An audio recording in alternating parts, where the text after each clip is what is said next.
नरहरींचे श्री नृसिंह सरस्वती होण्यापर्यंतचा प्रवास आज आपण या व्हिडिओमध्ये पाहणार आहोत.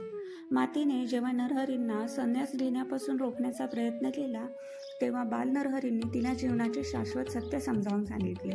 ते म्हणाले, माता, हे शरीर अनित्य आहे. आयुष्य बुडबुड्यासारखे क्षणभंगुर आहे. जोपर्यंत देह साथ देतोय तोपर्यंतच धर्मकार्य आणि पुण्यकर्म करणे हे मनुष्याचे आद्य कर्तव्य आहे. जसे सूर्याचे मावळणे आणि सागराकडे धावणारी नदी परत येत नाही, तसेच गेलेले आयुष्य पुन्हा मिळत नाही. जे लोक केवळ संसारात गुंतून राहतात ते पशु समान आहेत. मला आत्मप्राप्ती करायची आहे, त्यामुळे तू मला अडवू नकोस. नरहरींचे हे प्रगल्भ शब्द ऐकून सर्व लोक चकित झाले. अंबामाता काकुळतीने म्हणाली, तू माझा कुलदैवत आहेस, मला सोडून जाऊ नकोस.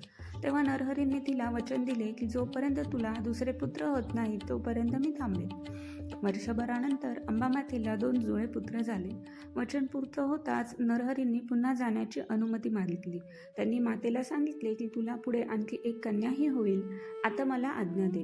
निरोप देताना मातापित्यांना नरहरींनी श्रीपाद, श्रीवल्लभ आणि दत्त स्वरूपात दर्शन दिले, ज्यामुळे त्यांचे दुःख दूर झाले.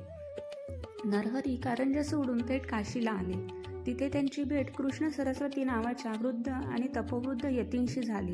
कृष्ण सरस्वतींनी ओळखले की हे बालक सामान्य नसून साक्षात ईश्वरी अवतार आहे.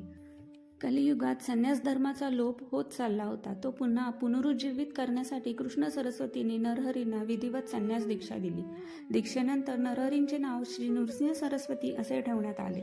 सिद्ध ऋषी नामधारकाला सांगतात की साक्षात जगतचालक असूनही नरहरींनी गुरु परंपरेचा मान राखण्यासाठी गुरु केले. त्यांनी शंकर, विष्णू, ब्रह्मा, वसिष्ठ, पराशर, व्यास आणि शंकराचार्य अशी आपली महान गुरु परंपरा जगाला दाखवून दिली. संन्यास घेतल्यावर त्यांनी काशीत मोठे ज्ञानकार्य केले आणि अनेकांना आपले शिष्य बनवले.